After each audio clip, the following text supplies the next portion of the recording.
سب احباب سے التماس ہے شہداء ملت جعفریہ کی بلندی درجات کے لیے صدر الاسلام سے آج تک راہ محبت ولایت میں انجام دینے والوں کے لیے بالخصوص وہ محبان علی رسول دنیا سے چلے گئے اور جن لوگوں نے ولایت امیر المومنین کے لیے جانیں قربان کی،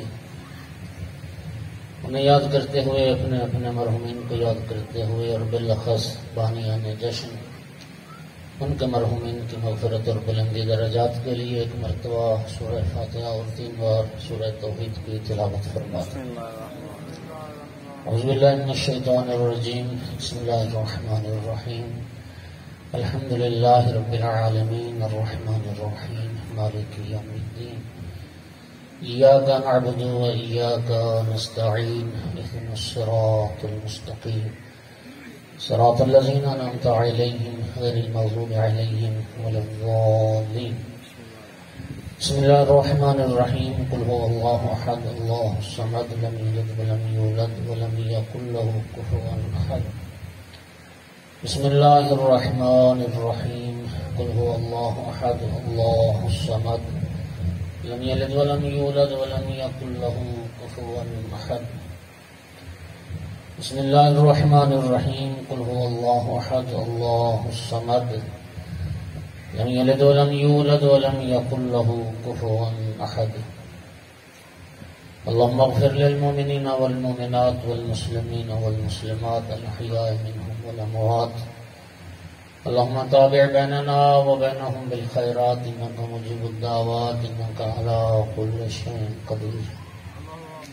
کریم اللہ بحق محمد وآل محمد بحق ولایت امیر المومنین علیہ السلام، بانیان جشن کے سائی کو بنی بارگاہ میں قبول فرما، ان کی توفیقات خیر میں اضافہ فرما، ان کے حوائج شریعہ پورے فرما، جتنے عاشقان امیر المومنین تشریف فرمائے میرا اللہ سب کی حاجات کو پورا فرما، بیمار مومنین مومنات کو شفاء کاملہ عطا فرما، جو بے اولاد ہیں نیک صالح اولاد عطا فرما، جو جوان بے روزگار ہیں نوکری کاروبار روزگار نہیں ہے انہیں بعزت روزگار عطا فرما، مقروضین کے قرض عطا فرما، بے گھر کو گھر عطا فرما، بے گناہ قید رہائی عطا فرما، تمام پریشان حال مومنین کی پریشانیاں دور فرما، امام صاحب العصر علیہ السلام کے ظہور میں تاجیل فرما، میرا اللہ ہم سب کو حامیان و ناصران نوکران و منتظران امام زمانہ سے شمار فرما۔ ربنا تقبل منا انک انت السمیع العلیم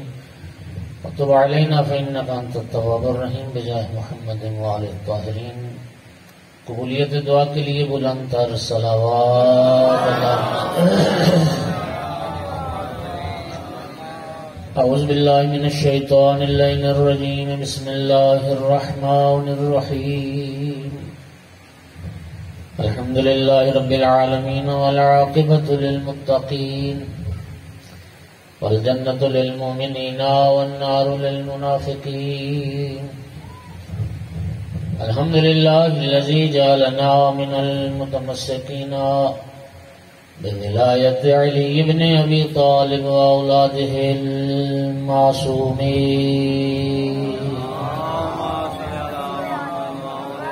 الصلاۃ والسلام والتحیۃ والاکرام علی رسولہ الکریم شفیع المذنبین آنیس الغریبین رحمۃ للعالمین، اعنی العبد المؤید الرسول المسدد المحمود الاحمد المصطفى الامجد بالقاسم محمد، ثم الصلاة والسلام والتحیۃ والاکرام علی آلہ الطیبین الطاہرین المعصومین المنتجبین المنتخبین، اما بعد فقال امیر المؤمنین علی بن ابی طالب علیہ الصلاۃ والسلام، لقد علم المستحفظون من اصحاب النبی محمد صلی اللہ علیہ وآلہ وسلم ان لیس فیہم رجل له منقبۃ الا وقد شرکته فیہا وفضلته، ولی 70 منقبۃ لم یشرکنی فیہا احد منہم، صلوات۔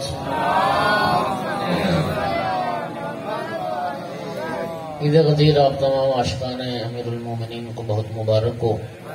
اس دعا کے ساتھ کہ اللہ پاک ہمارا جینا مرنا اس راہ محبت ولایت امیر المومنین پر قرار دے، مر جائیں تو مولا امیر المومنین علیہ السلام کی اللہ ہم سب کو شفاعت نصیب فرمائے۔ سامعین گرامی، شیخ صدوق رضوان اللہ تعالی علیہ کا نام آپ نے سنا ہے، پہلی ابن بابویہ امی۔ یہ صدوق کا لقب امام صاحب العصر نے عطا فرمایا ہے، اور یہ وہ شخصیت ہے جو امام صاحب العصر کی دعا سے پیدا ہوئی ہے۔ سامعین گرامی، ان کی شیخ المحدثین علم حدیث میں بہت سارا ان کا کلام ہے، تو ایک کتاب ہے شیخ صدوق کی الخصال، تو آج میری طرف ہے کتاب الخصال میں مولا امیر المومنین علیہ السلام سے ایک حدیث نقل کی ہے۔ علی مولا ارشاد فرماتے ہیں لقد علم المستحفظون من اصحاب النبی، مولا امیر فرماتے ہیں کہ رسول اللہ کے تمام ذمہ دار صحابہ یہ بات جانتے ہیں کہ ان لیس فیہم رجل لہ منقبۃ، کہ کوئی صحابی ایسا نہیں جس کے پاس کوئی منقبت اور فضیلت ہو، الا وقد شرکت فیہا، میں علی ہر فضیلت میں ہر صحابی کے ساتھ شریک ہوں۔ تھوڑی سی توجہ کریں، مجھے احساس ہے گرمی ہوئی ہے اور بندہ مسلسل سن رہا ہو اور پھر مولوی سن رہا ہو تو ذرا پھر مشکل ہو رہا ہے۔ موسم ٹھنڈا تھی جیسے کوئی گرمی نہیں، یہ موسم تو ٹھنڈا ہے لیکن مولوی جو بس آ رہے ہیں نا مسلسل، کیونکہ ایکسرسائز کروانے والا جو ہے کوئی نہیں، جو ہر جملے کے بعد کہے ہاتھ اوپر ہاتھ اوپر ہاتھ اوپر، تو ایکسرسائز تو یہاں ہے نہیں، تو ظاہر ہے پھر انسان ذرا سستی تو آ ہی جاتی ہے۔ لیکن توجہ چاہوں، مولا امیر فرما رہے ہیں کہ رسول اللہ کے سب صحابہ جانتے ہیں کہ کسی صحابی کے پاس کوئی فضیلت ایسی نہیں میں علی جس میں شریک نہیں، اور میں صرف شریک نہیں ہوں بلکہ میں ہر فضیلت میں ہر صحابی سے افضل ہوں۔ ولی سبعون منقبۃ لم یشرکنی فی احد منہم، مولا فرماتے ہیں لیکن میری 70 فضیلتیں ایسی ہیں جن میں کوئی صحابی میرے ساتھ شریک نہیں۔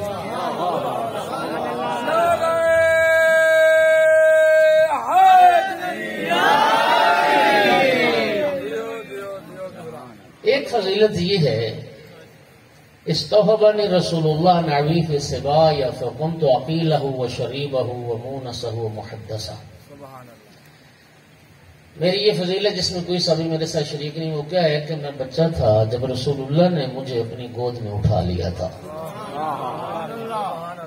میں رسول اللہ کا ہمنے والا تھا، ہم پیالہ تھا، رسول اللہ مجھ سے انس محبت پیار فرماتے تھے اور رسول اللہ مجھ سے باتیں کیا کرتے تھے۔ میرے انتہائی محترم سامعین، کائنات میں جیسی آغوش تربیت مولا علی علیہ السلام کو نصیب ہوئی ہے، ایسی آغوش تربیت کسی اور صحابی کو نصیب نہیں۔ توجہ ہو گئی؟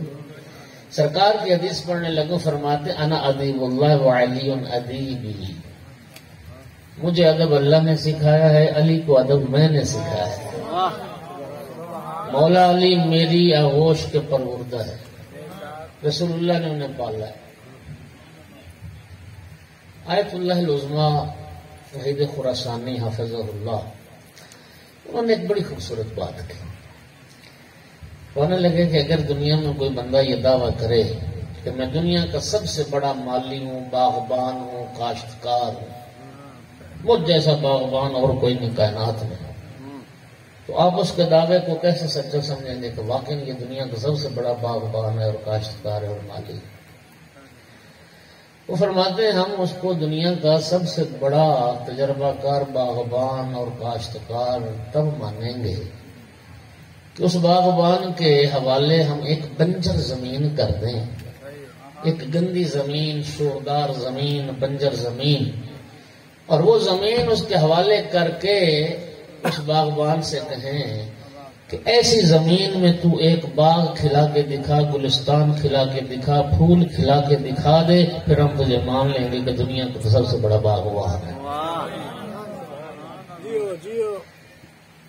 پھر تو ماننا پڑے گا، بالکل ایک ایسی بنجر زمین کو وہ آباد کر کے اور ایسا گلستان کھلا کے دکھا دے جس میں کائنات کا ہر رنگ موجود ہو اور ہر خوشبو کائنات کی اس میں آ رہی ہو تو پھر تو ماننا پڑے گا۔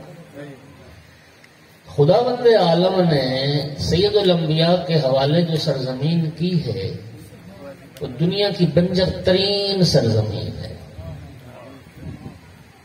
وَإِنْ كَانُوا مِنْ قَبْلُ لَفِي ضَلَالٍ مُبِينٍ، قرآن کہتا ہے کہ مکہ کا وہ معاشرہ کھلی گمراہی میں غرق تھا، وہ معاشرہ جس معاشرے میں اللہ نے اپنے محبوب کو مبعوث پر رسالت فرمایا۔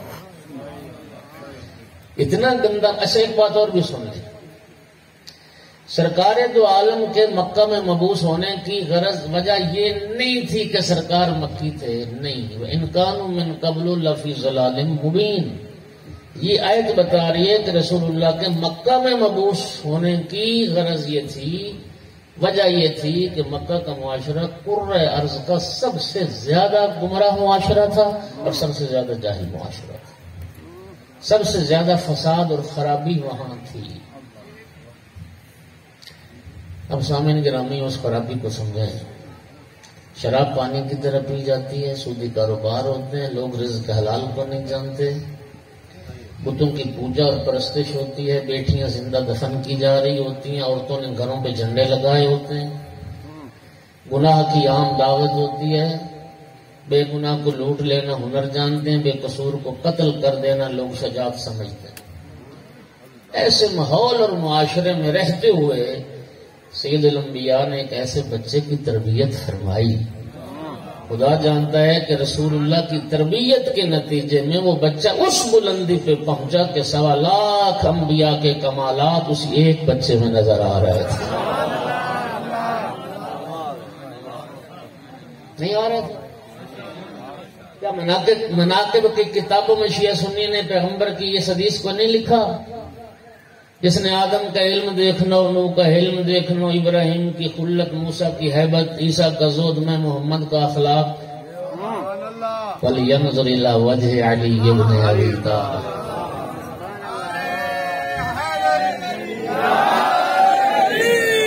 میں سرکار دو عالم کی اس حدیث کے پیش نظر، اب جو چاروں تھوڑی سی تھوڑا سا جشن ہے تو پھر تھوڑا سا جشن والا ماحول بنا لیں جی۔ سرکار فرماتے ہیں، سرکار کی یہ جو حدیث ہے، اس حدیث کے پیش نظر پھر میں یہ کہنے کا حق رکھتا ہوں کہ اگر انبیاء کو عالم کثرت میں دیکھنا چاہو تو 1.25 لاکھ نبی نظر آئیں گے، اگر انبیاء کو عالم وحدت میں دیکھنا چاہو تو ایک علی نظر آئے گا۔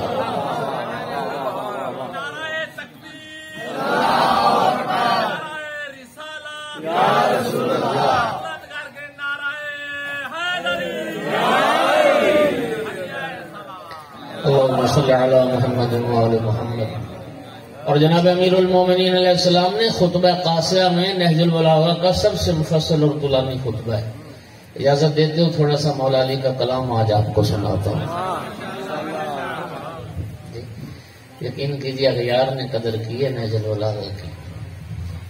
یہ بات آپ کو میں سابقہ سالوں میں شاید سنا چکا ہوں اور اکثر سناتا ہوں کہ لبنان کی یونیورسٹی کا ایک عیسائی پروفیسر گزرا ہے، جارج جرداق۔ یوٹیوب پر اگر آپ سرچ کریں جارج جرداق لکھیں گے، اس پہ ابھی انٹرویو پڑھیں، انٹرویو بھی کر، ابھی تو چند سال ہو گئے، فوت ہو گیا۔ عیسائی تھا، ادبیات عرب پڑھاتا تھا یونیورسٹی میں، لیکن مولا علی علیہ السلام کا بڑا عاشق تھا، مولا علی کے کلام کا دیوانہ تھا اور ہم سے زیادہ عشق کرتا تھا مولا علی سے۔ یعنی کہیں ناراضی نہ ہو جانا ملک صاحبان کہ ہم سے مولا علی سے زیادہ عشق کرنے والا کون ہے؟ وہ عیسائی ہے اور وہ ہم سے زیادہ عاشق کیسا ہو گیا؟ تو میرے پاس ایک دلیل ہے، وہ اگر آپ کے پاس ہے تو بتا دیجیے۔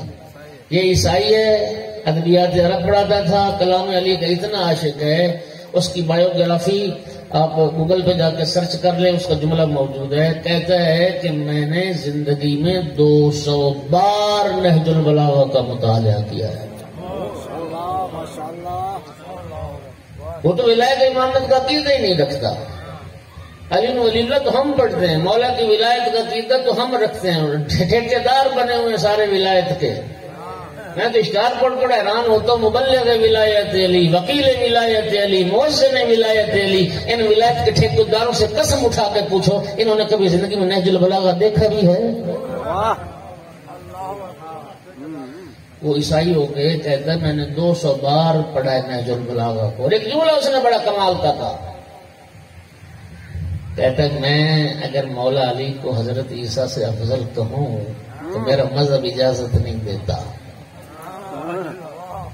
کیونکہ ہے تو عیسائی ہے نا، مسیحی ہے نا، تو کیا ہے نا جی ہاں کہہ تو دیا ہے نا، ذرا سنو کیا کہا ہے، ابھی ساری بات نہیں سنی آپ نے، اگر مولا علی کو حضرت عیسیٰ سے افضل کہوں تو میرا مذہب اجازت نہیں دیتا، کہتے ہیں لیکن اگر حضرت عیسیٰ کو مولا علی سے افضل کہوں نا میرا ضمیر اجازت نہیں دیتا۔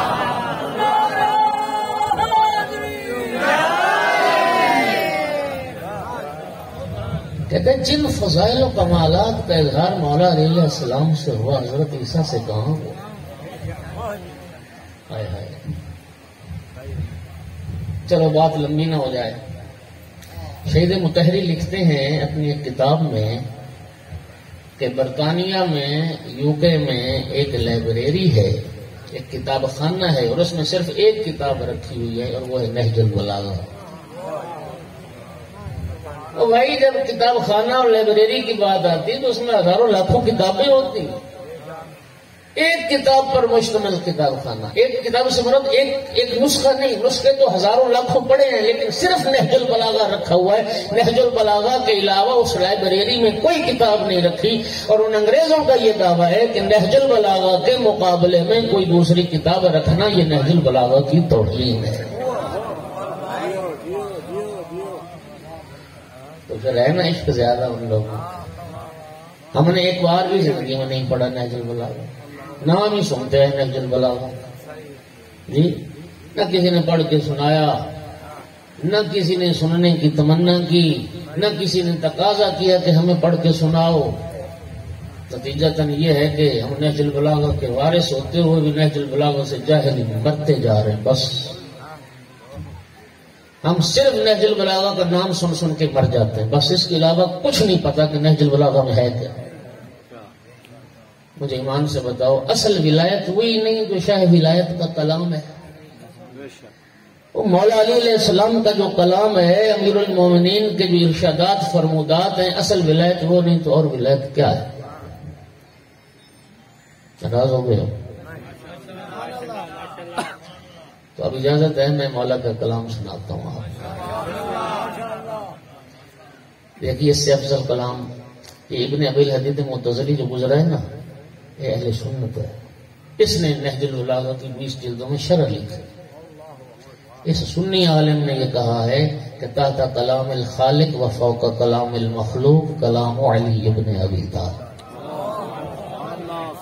اللہ کے کلام سے بعد جی بسم اللہ نبی صاحب تشریف لائیں، ایک سلوات سارے حضرات بلند آواز سے پڑھنا۔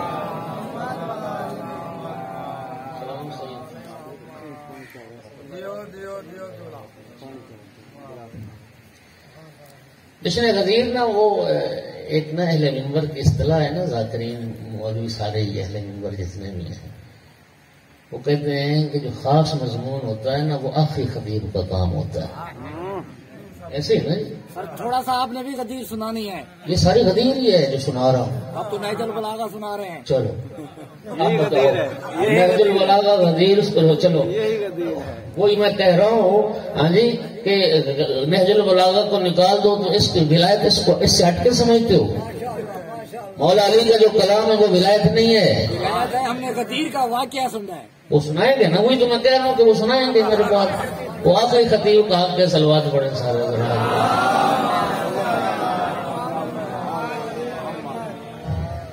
میں سناتا ہوں آپ کو ولایت کا بھی 2 جملے سناتا ہوں، اور جو سنا رہا ہوں یہ ساری کی ساری ولایت۔ مولا امیر المومنین علیہ السلام نے خطبہ قاسیہ میں ایک منزل پر پہنچ کر خود اپنی آپ بیتی بیان فرمائی، فرماتے ہیں وضعنی رسول اللہ فی حجرہ وانا ولد، میں بچہ تھا جب رسول اللہ نے مجھے اپنی گود میں اٹھا لیا تھا، یضمنی الی صدرہ، ہر وقت مجھے سینے سے لگائے رہتے تھے، یکنفنی فی فراشہ، جب رسول اللہ بستر پر لیٹتے تھے نا تو اپنے پہلو میں مجھے سلایا کرتے تھے. یمسنی جسدہ، وہ اپنے بدن مبارک کو مجھ سے مس کرتے تھے. یشمنی عرفہ، وہ اپنی خوشبو رسالت مجھے سنگایا کرتے تھے. فکان یمزق الشیء ثم یلقمنی، ہے رسول اللہ غذا کو منہ میں ڈال کے چبا کے چھوٹے چھوٹے لقمے بنا کے میں علی کے منہ میں دیا کرتے تھے. امیر المومنین لعاب رسالت چوس چوس کے پروان چڑھے اور ساری زندگی فرمایا سلونی سلونی قبل ان تفقدونی. دنیا تعجب کرتی تھی مولا علی کے دعوے سلونی پر. مولا علی لوگوں کے حیرانی کو دیکھ کے فرماتے تھے لوگوں میرے دعوے سلونی پہ تعجب نہ کرو، یہ علی کا کمال نہیں ہے. ھذا من لعاب رسول اللہ، یہ اس لعاب رسالت کا کمال ہے جو چوس چوس کے علی پروان چڑھا.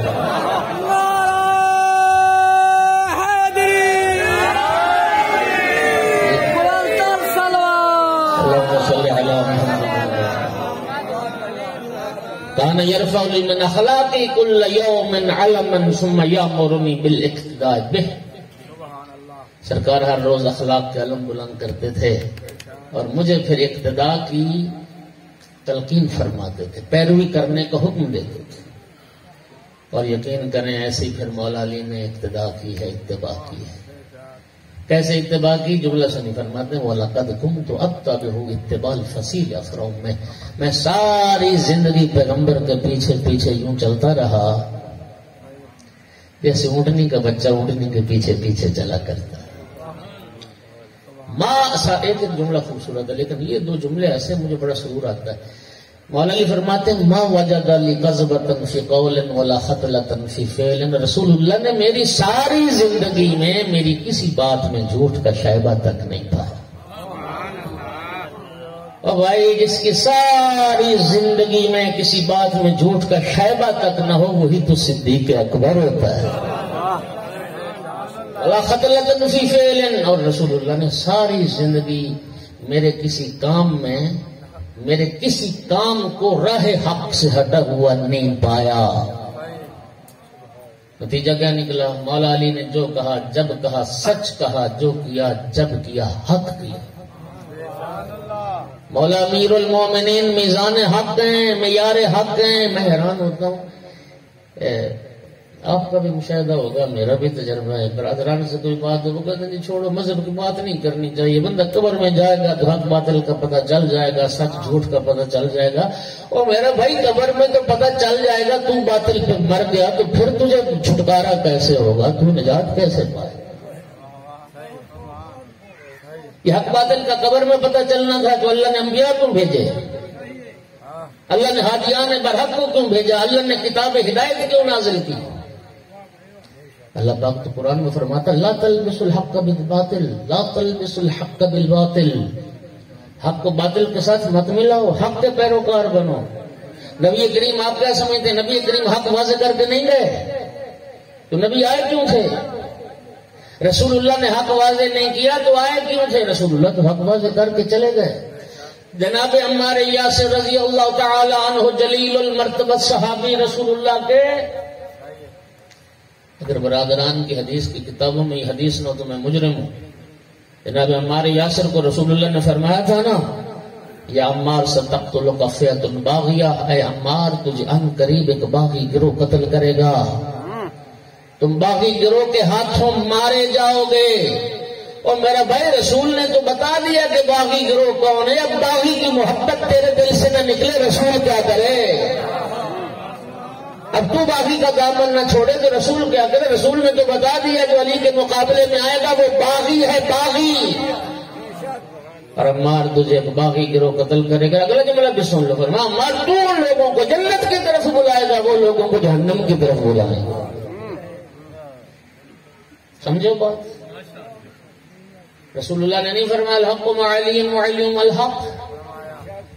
حق علی کے ساتھ ہے نا، تو جو علی کے ساتھ ہوگا وہی حق کے ساتھ ہوگا نا. توجہ. اور پھر یہ حدیث دیکھیے،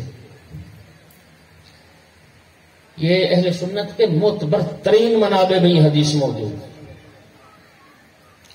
کسی شخصیت کو، جناب حضرت عمار یاسر کو رسول اللہ نے فرمایا یا عمار اذا رأيت عليا قد سلك واديا وسلك الناس واديا غيره فاسلك مع علي ودع الناس. سرکار نے فرمایا ہمارے یاسر اگر زندگی میں کبھی یہ دیکھنا کہ ساری اولاد آدم ایک راستے پر چل رہی ہو، علی تنہا دوسرے راستے پر چل رہے ہو، ہمارے لوگوں کے پیچھے نہ چلنا، علی کے پیچھے چلنا. علی کا راستہ ہی تو حق کا راستہ ہے، علی کا راستہ ہی تو جنت کا راستہ ہے، صراط مستقیم یہی راستہ ہے. جی اور اگلا جملہ کیا خوبصورت فرمایا، یا عمار جو علی کی راہ پہ چلتا ہے مولا علی نہ گمراہ ہونے دیتے ہیں نہ ہلاک ہونے دیتے ہیں. صلوات پڑھو محمد و آل محمد کی بات ہے. وَلَقَدْ يُجَاوِرُ فِي كُلِّ سَنَةٍ بِحِرَا. رسول اللہ ہر سال کچھ ایام کے لیے غار حرا میں تشریف لے جاتے تھے عبادت و ریاضت کی خاطر.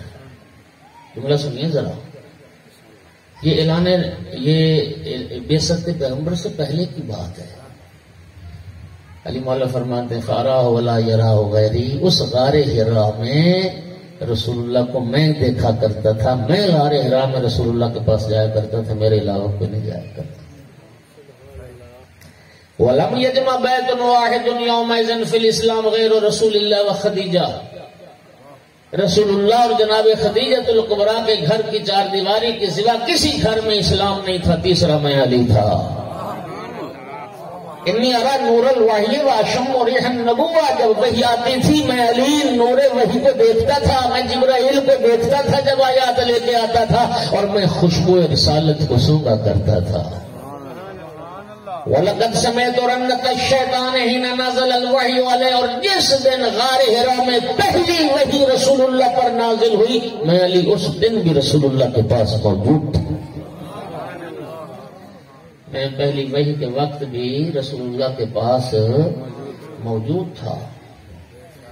اور جب پہلی وحی نازل ہوئی نا تو پھر شیطان کی چیخ بلند ہوئی، چیخیں سنی میں نے، اور پھر میں نے پوچھا یا رسول اللہ ما حاضر رنت ہو، یا رسول اللہ چیخیں کیسی ہیں؟ فرمایا حاضر شیطان قد آئے سمن عبادت دی. فرمایا یا علی یہ شیطان تھا، یہ اس کی چیخیں نکل رہی ہیں، اور آج کے بعد شیطان اپنی عبادت کروانے سے مایوس ہو گیا. اور پھر سرکار نے فرمایا یا علی انک تسمع ما اسمع و ترى ما ارى. یا علی جو کچھ میں سنتا ہوں وہ تو بھی سنتا ہے، اور جو کچھ میں دیکھتا ہوں وہ تو بھی دیکھتا ہے. الا انک لست بنبی ولکنک وزیر. یا علی تجھ میں اور مجھ میں فرق یہ ہے تیرے پاس نبوت کا منصب اور عہدہ نہیں ہے، لیکن نبی کا وزیر بھی تو ہے، نبی کا جانشین بھی. اور شیعوں سنو، مسلمانوں سنو، پہلی وحی جس دن نازل ہوئی نا پیغمبر نے تو جانشینی کا فیصلہ اسی دن کر دیا، اسی دن فرما دیا تھا یا علی تو نبی نہیں ہے لیکن میرا وزیر تو ہے، میرا جانشین تو ہے. بلکہ میں یہ کہوں کہ یوم ازل سے قدرت نے یہ فیصلہ کر دیا تھا. یہ دونوں حدیثیں ہر مومن کو یاد ہیں، پڑھوں گا تو آپ پھر ساتھ پڑھیں گے. نبی پاک نے فرمایا کنت نبیا وآدم بین الماء والطین. مولا علی فرماتے کنت ولیا وآدم بین الماء والطین. جس دن قدرت نے مصطفیٰ کو نبی بنایا، علی مرتضیٰ کو وسیع اور ولی بنایا.